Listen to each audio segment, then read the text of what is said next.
We are just a couple hours away from day two, the second round of the NFL draft. We're going to look at some of the best players left on the board and where they're likely to go. Some of the top players left are Jermod McCoy, a nice cornerback from Tennessee. He was ranked the 17th by, this is consensus rankings, but he's the 17th overall player. He's still on the board, and he would have been even higher if he didn't miss all of last year with the torn ACL. And then we've also got Denzel Boston. Denzel Boston is one of my favorite wide receivers in this whole class. He's a big body guy. He has great body control. He never lets defenders mess up his routes. I mean, he plays strong. We've got Emmanuel McNeill-Warren, good safety. He could go pretty early here in this second round. And we're going to break down each of these guys individually. We're also going to look at the teams here at the top of the second round and see if we can figure out what they might do. Okay, I mean, the 49ers are on the clock to get this thing started, at least for now, unless there's a trade. They already made a trade with the Jets to get this pick. And looking here, it says that their needs are interior offensive line, safety, edge, offensive tackle, wide receiver, tight end, cornerback. But then we could take a peek at their depth chart. And looking at San Francisco's depth chart, they're really not so thin in that many places. I mean, they could definitely get some help with the offensive line. But if we look at these top available prospects, there's no super high-rated offensive linemen left. So, I mean, we do have Chase Bisontis, and they could take a peek at him. Chase Bisontis, 6'5", he's a big body guy. Let's see here. Doesn't list. Oh, he did 29 bench reps at 315. That's not so impressive to me. I think San Fran, I mean, if they're going to reach from someone that's not here at the top of the list, I think Zion Young would be a nice little pick for them. I don't think they're going to address that offensive line need here at the top of the second round. But we take a peek here. And they also need some edge help and possibly a wide receiver. They could look at Denzel Boston. I know that the teams right behind them are looking at Denzel Boston too. And if they don't take, someone might be trying to trade up with them to get Denzel Boston here, pick number 33. And if they pass on him or nobody else trades up and takes him, I think that somebody's going to try to move up to 34 to take Denzel Boston. Because I don't think anybody wants to see Denzel Boston go to 35 and play with Josh Allen and the Bills. I mean, geez. So, but we're sticking here. We're still on 33. We're looking around at the available prospects. They could go Jermod McCoy. They could go Denzel Boston. I think that they might lean Emmanuel McNeill-Warren. And if we take a peek at his profile here, let's see. He's got a 9 RAS score. He's an athletic guy. He's a tall. He's 6'3". So he's tall. He ran a 4.52. I mean, I was scouting the guys who are more best ball directly, making impacts directly to best ball. So I wasn't particularly scouting safeties quite as much. I know that this guy's talked in a real high regard, and I wouldn't be surprised if this is the direction that the 49ers are going to go with the 33rd pick, unless they like Caden McDonald. Caden McDonald's another guy with a first-round grade who's still on the board. He was part of that Ohio State powerful defense. He's a big guy, 326 pounds. It's not fun going against him for any centers or guards.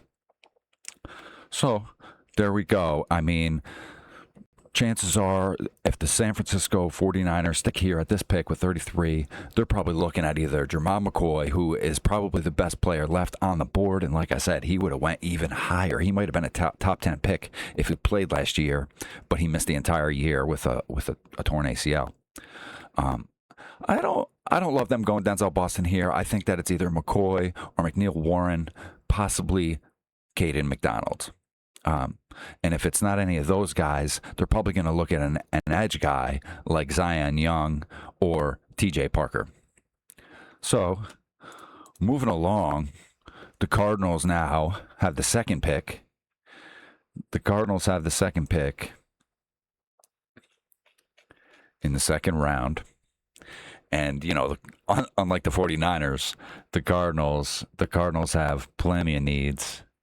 And they could use a tackle. They could use a quarterback. They can use some edge help. They need some defensive line help. They need some linebackers. Their offensive line, and my biggest problem with them taking Love in the first round is they're just not ready for that. They don't have a good offensive line. I mean, let's look at their offensive line ranking. We've got this here. The San Francisco 49ers are 13th. And, that's middle of the pack. They could improve a little bit, but it's not such a drastic need. But let's see here. The Cardinals are currently ranked 23rd in offensive line. They've got, looks like they've got some really poorly ranked offensive linemen over there, and they're taking Love and making him the highest paid running back in the NFL year one, which is crazy. At least I think in total guaranteed money, he's the number one top paid running back now already before ever playing a snap in the NFL. That's crazy. So now 34. We got a lot of needs here for Arizona. Who knows what Arizona's going to do? They make crazy decisions all the time. They might chase Denzel Washington. They might go after this big D tackle here, Caden McDonald's. They might grab an edge. They could potentially do a lot of different things here with this number 34 pick. I have no idea what Arizona might do. Now, Arizona might actually go after Chase Bisontis here because they do really need some offensive line help. I mean, they need tackle even worse than on the interior. But I mean, the top tackles are mostly gone. You got to take what you can get at this point, I suppose. But there's some really good playmaking players here at corner, at wide receiver, defensive line. We got a couple of nice edge players left. We've got multiple corners left. C.J. Allen from Georgia is a real good linebacker, 230 pounds, hits hard.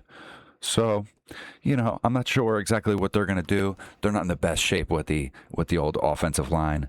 These are the guys who are still available. Only one of these guys are going to be taken off the board by the 49ers before they are on the clock. Arizona might trade out of this pick. It's very possible. But if you're going to twist my arm and make me pick, I think that Arizona does something crazy here and they take... I'm not sure. I think they're going to probably grab a corner. I mean, there's multiple pretty good corners that are still left on the board. If they're going to do that, it will probably be Jermont McCoy unless the 49ers already took him. I mean, that's very possible as well.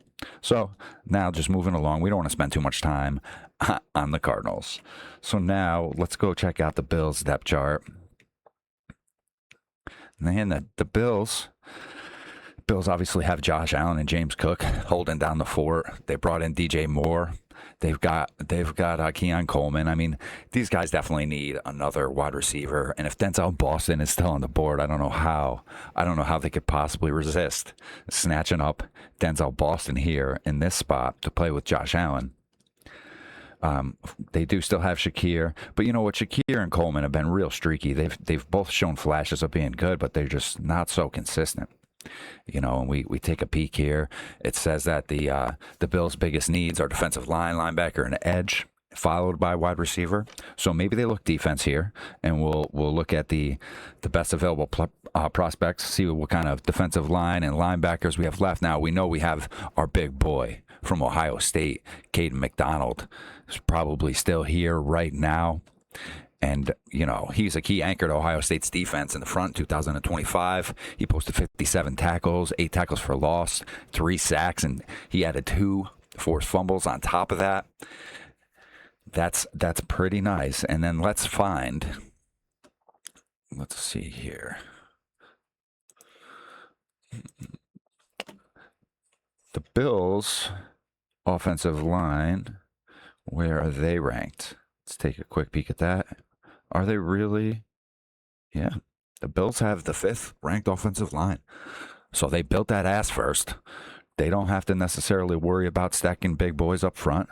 They can switch focus to the defensive side of the ball. And if Caden McDonald is still here at this pick, I think the Bills are probably going to nag him up unless, Denzel Boston is so tempting. Denzel Boston... The body control, the hands. I mean, the guy the guy is incredible. I mean, he's going to be the 6th or 7th wide receiver taken in this draft, but he has potential to be one of the top 3 best wide receivers in this class. I mean, he could possibly be the best wide receiver in this whole class.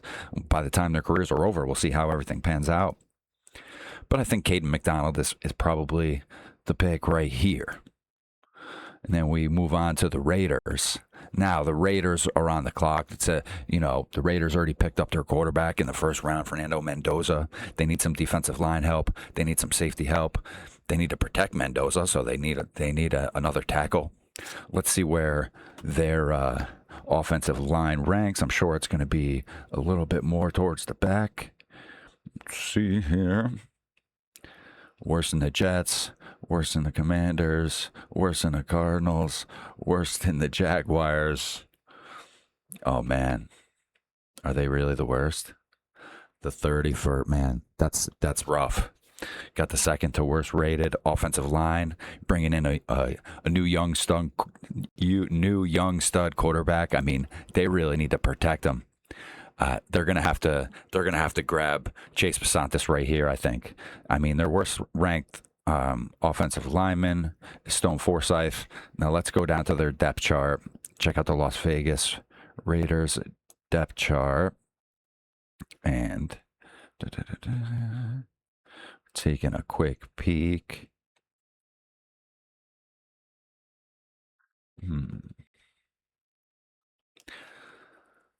So did they already take care of that? I mean, I don't see. This says that Stone Forsythe is their worst rated offensive lineman, but I don't even see him on the current depth chart. So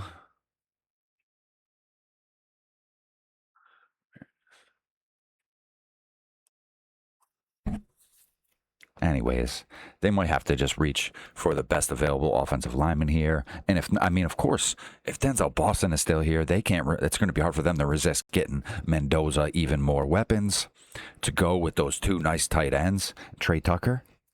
So, they could go a lot of different ways here. But you know what? Now that we've gone through these top couple teams, because at this point, I mean, it's going to be so hard to predict. By the time we get to number 37 and the Giants are on the clock, who knows who's going to still be available out of these players? So let's just look through the best prospects on the board. I already mentioned how Jermod McCoy would have went a lot higher if he didn't tear his ACL and miss the entire year last year. Denzel Boston, big body, awesome wide receiver. Emmanuel McNeil-Warren is a real nice safety, hard hitting. 6'3". He's going to help someone out in their safety room right away. Caden McDonald's probably an instant starter as well. TJ Parker, an edge guy, 263 pounds. How are you possibly going to stop that? He had 5 sacks last year. Here in ACC Defensive Lineman Honors of the Week a couple times. His let's see, he posted 57 tackles, 19 and a half tackles for loss, 11 sacks, sent the Clemson single-season record for forced fumbles. I mean, TJ Parker, he's going to be a legit defensive weapon in the NFL, and we're going to see him flying off the board pretty early too. Now, of course, we're on this channel, we're more interested with the guys who are going to impact best ball. And in the second round, the guys who are going to impact best ball are definitely going to be Denzel Boston is going to be a guy you're going to want on your team. No doubt about it. I've already talked about him multiple times in multiple videos, and that's for a reason. He's a real good player. You know what? Let's filter this by position. Let's get only our fantasy relevant positions. Okay. And we'll see who's got a second round grade. And it looks like we've got Denzel Boston. We've already talked about Eli Stowers is a nice tight end. He's probably going to be the next tight end taken. He's fast. He can catch. He's a real good tight end. He's developing his technique when it comes to blocking a little bit, but you know what? We're going to be utilizing him as a wide receiver on some team. Chris Bell's a real exciting wide receiver. He has a chance to be taken in the second round as well. He could possibly fall back just a little bit because I like Denzel Boston more than Chris Bell. I like Jeremy Bernard a little bit more than Chris Bell. But we'll see. He probably is going to get taken in the second round, probably the mid second round, towards the end of the second round, maybe, depending on what team he ends up on. He could be real nice for best ball this year. If he goes to a wide receiver room that's a little bit thin, has a decent quarterback. Let's see here. I could see him, he's big. He's 6'2". So, depending on what team he goes to, I mean, I know that the Colts lost Michael Pittman, so they could be looking for a nice, cheap alternative to bring in, catch some passes. And then we got Jeremy Bernard, the Alabama wide receiver. I like Jeremy Bernard a lot. We'll see I'm pretty positive he's going to get taken in the second round as well. And he's an athletic guy with over 9 RAS score, 6'1". He's got it. He didn't blow you away with that 4.48 speed, but it doesn't matter. He's super, super athletic, and he's gonna show everyone some moves in the NFL, and he's gonna get himself in the end zone. You're gonna be happy if Jeremy Bernard gets drafted by your team here in the second round. Chris Brazzell, he might be a year away. I'm not going crazy with him in best ball drafts right now, but like a lot of these guys, if he ends up in the right situation with a quarterback who's in trouble and needs to throw it up to a big, tall body guy, I'm sure he'll be able to snatch some of the balls out of the air and get you some points. Mike Washington Jr., probably the next running back to go. I like him a lot. He's probably going to share time with some running back in some running back system here. We'll see where he ends up. I mean, this is the kind of guy that I think could beat out Isaiah Pacheco if he was to get drafted by the Lions. In a lot of situations where he might be able to get 30-40% of the carries in a backfield, he could be real productive. And Zachariah Branch, it's got him as the 65th ranked player by consensus, totally the 65th ranked player by consensus, and he's still on the board. I mean, you figure the last pick in the second round is the 64th pick, but some of these guys who are ranked just outside of the second round could be surprises, and that's the next thing I want to talk about. Who is ranked outside of the top 64? Who has a chance to get taken in the second round here? I'm not sure about Antonio Williams. I have heard some teams like him, but I think they're going to wait, see if they can snag someone else and get better value on Antonio Williams in the third or the fourth round if they can. Ted Hurst is a big body from Georgia State, and he's a nice wide receiver. And I know that teams have brought him in for 30 visits and are real excited to bring Ted Hurst onto their team. He might fall to the third round, but he has a chance. He has a chance to get taken at the end of the second for sure. Probably the same with Elijah Surratt. Fernando Mendoza, sure like playing with him a lot in Indiana. And Malachi Fields. I think Malachi Fields might be the last guy here.